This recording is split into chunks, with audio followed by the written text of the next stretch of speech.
যিটো মোৰ উদ্দেশ্যটোৰ লগত যিটো আমাৰ ৰূপকোঁৱৰ জ্যোতিপ্ৰসাদে কৈ গৈছিলে, আমাক ৰূপকোঁৱৰে জিকাৰ কথা কৈ গৈছিলে যে তোৰে মোৰে আলু কৰে যাত্ৰা, আমি পালোঁ জীৱনৰ অৰ্থ অভিনৱ বুলি কৈছিল।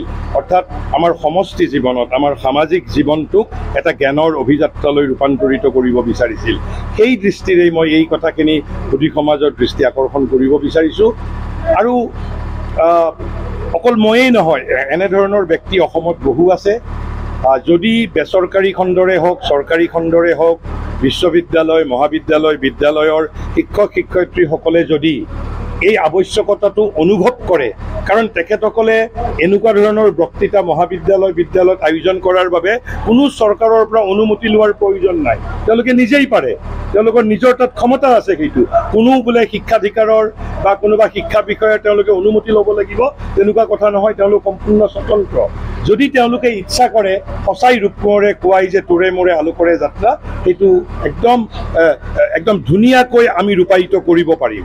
আৰু যিটো কথা কৈছে আধ্যাত্মিকতা বুলি ক'লে সাধাৰণতে মানুহৰ বহু ভুল ধাৰণা আছে।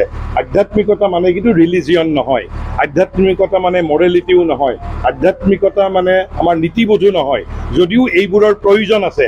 আধ্যাত্মিকতা মানে মূলত যিটো কথা, আধ্যাত্মিকতা মানে একেবাৰে যিটো মূল কথা হ'ল, মই যিটো বাৰে বাৰে যিটো কথা কৈ আছোঁ যে সাগৰৰ উত্তাল তৰংগই, সাগৰ যে ৰত্নগৰ্ভা, সেই বতৰা আমাক দিব নোৱাৰে।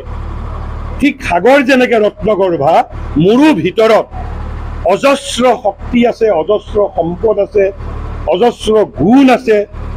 মোৰ ভিতৰত স্বয়ং ভগৱানে বাস কৰে, মোৰ ভিতৰত এটা আত্মা আছে, এটা অন্তৰ্মুখী অভিযাত্ৰা। আধ্যাত্মিকতাৰ অৰ্থ হ'ল অন্তৰ্মুখী অভিযাত্ৰা, যাতে ভিতৰত থকা মই মোৰ ভগৱানৰ সান্নিধ্য লাভ কৰিব পাৰোঁ, মোৰ আত্মাৰ সান্নিধ্য লাভ কৰিব পাৰোঁ, ভিতৰত থকা শক্তিৰে মই শক্তিবন্ত হ'ব পাৰোঁ, ভিতৰত থকা মোৰ গুণ মই বিকশিত কৰিব পাৰোঁ, যাতে মই স্বৰাট হ'ব পাৰোঁ। স্বৰাট মানে আত্মদীপ্ত ভগৱান, আৰু স্বৰাট হ'লেহে মই বাহিৰৰ জগতত সম্ৰাট হ'ব পাৰিম। আধ্যাত্মিকতাৰ অৰ্থ হ'ল সেইটো আমাৰ অন্তৰ জীৱনৰ আৱিষ্কাৰ। আৰু আমি বাহিৰত যিটো মই বুলি কৈ থাকোঁ, এইটো আচল মই নহয়। আচল মইটো হ'ল ভিতৰত যিটো মোৰ আত্মা, সেই আত্মাটোক পাব লাগিব। কিন্তু আত্মাটোৰ লগত আমাৰ জীৱনৰ এতিয়া সম্পৰ্ক মাত্ৰ এটাই, যেতিয়া মানুহজনৰ মৃত্যু হয় আমি আত্মাৰ সদ্গতিৰ বাবে প্ৰাৰ্থনা কৰোঁ। কিয় সদ্গতিৰ কাৰণে প্ৰাৰ্থনা কৰোঁ? কাৰণ জীৱনকালত আমি আত্মাটোক গুৰুত্বই নিদিওঁ। সেইকাৰণে আমি জানো যে আত্মাটোৱে সদ্গতি নাপাব, কাৰণ আত্মাটোৰ প্ৰতি আমি দৃষ্টিয়েই দিয়া নাই জীৱনকালত। সেইবাবে আমি আত্মাৰ সদ্গতিৰ কাৰণে আমি সদায় প্ৰাৰ্থনা কৰিব লাগে। কিন্তু সেই কথাটোৱে অধ্যাত্মই ক'ব বিচাৰে, তুমি জীৱনকালতেই আত্মাটোৰ প্ৰতি দৃষ্টিপাত কৰা। আত্মাটোহে আমাৰ জ্ঞানৰ উৎস, শক্তিৰ উৎস। মোৰ সমগ্ৰ মই, আচল যিটো মোৰ ব্যক্তিত্ব, মোৰ আত্মাটো। আৰু এই আত্মাটো কিন্তু অমৰ, এই আত্মাটোৰ কোনোদিন মৃত্যু নহয়। এই জীৱনত মই যিমান গুণ বিকশিত কৰিম, শক্তি বিকশিত কৰিম, মোৰ আত্মাই নিজৰ লগত লৈ যাব, একো মই এৰি থৈ নাযাওঁ।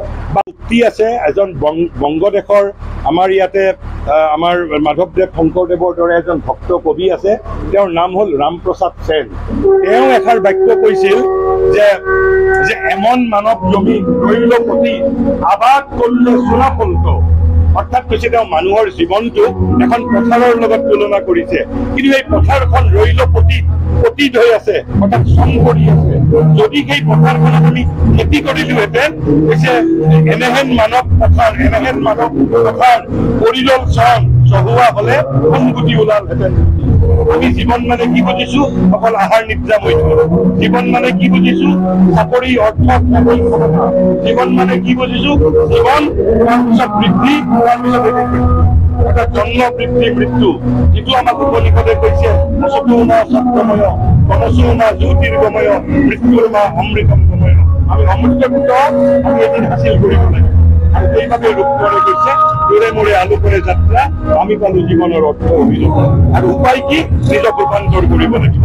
ৰূপান্তৰেহে মাত্ৰ জগত ধুনীয়া কৰে।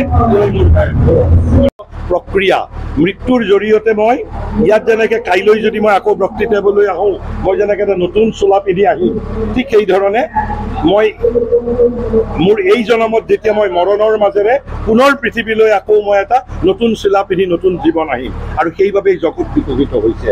গতিকে যদি আমাৰ শিক্ষক সমাজে ইচ্ছা কৰে, আমাৰ যদি আমাৰ সুধী সমাজে যদি ইচ্ছা কৰে, শিক্ষাবিদসকলে যদি ইচ্ছা কৰে, আমি সঁচাই যিটো ৰূপকোঁৱৰে কৈ গৈছে, তোৰে মোৰে আলু কৰে যাত্ৰা, এইটো কৰা একো ডাঙৰ কথা নহয়। বাকী ৰাজনীতি কৰা মানুহে আমাৰ ৰাজনীতি কৰি থাকক, ব্যৱসায়ীয়ে ব্যৱসায় কৰি থাকক, কিন্তু বিদ্যালয়, মহাবিদ্যালয়, বিশ্ববিদ্যালয়সমূহে তেওঁলোকৰ শৈক্ষিক যিটো কেলেণ্ডাৰ, একাডেমিক কেলেণ্ডাৰ, সেই শৈক্ষিক কেলেণ্ডাৰৰ মাজতেই তেওঁলোকে অতি ফলপ্ৰসূভাৱে কৰিব পাৰে যদি তেওঁলোকে ইচ্ছা কৰে। গতিকে মই তেওঁলোকক আহ্বান জনাইছোঁ, তাতকৈ আৰু কি ক'ব পাৰিম।